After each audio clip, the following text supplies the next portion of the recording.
Good afternoon everyone, সবাই কী করছো? অনেক দিন পর ছাদে এলাম। সত্যি কথা বলতে কি এখন আর ছাদে আসি না আমি। তো এই দেখো সেই লেবুগুলো দেখিয়েছিলাম, এগুলো আগের থেকে অনেকটাই বড় বড় হয়েছে। তুমি কি দেখতে পাচ্ছ? আসলে এখানে না কাটা গাছ আছে, ওই অবধি যেতে পারবো না, হাতে কাটা পড়ছে। তো এই যে মেঘ করেছে, বেশ ভালো লাগছে, একটু রোদ একটু মেঘ, ওয়েদারটা বেশ সুন্দর। তো ভাবলাম, আর জামা কাপড় মেরেছি ছাদে, ওই জন্য জামা কাপড়টা তুলতে এলাম। তো এই তো যাই, নিচে যাই, চলো টাটা। সকাল সকাল রান্নাবান্না শুরু করে দিয়েছি, একটু ছাদে গেছিলাম, এই নিচে এলাম, তো রান্নাবান্না শুরু করে দিয়েছি।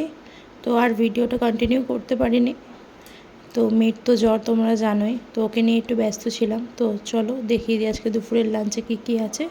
আছে হচ্ছে সাদা ভাত, সবজি, ডাল, পাবদা মাছের ঝাল, আলু ভাজা আর বেগুন ভাজা। তো আজকে দুপুরের লাঞ্চ এটাই। তো চলো চটপট খেয়ে নিই, আবার তোমাদের সাথে পরে কথা হবে। টাটা বন্ধুরা।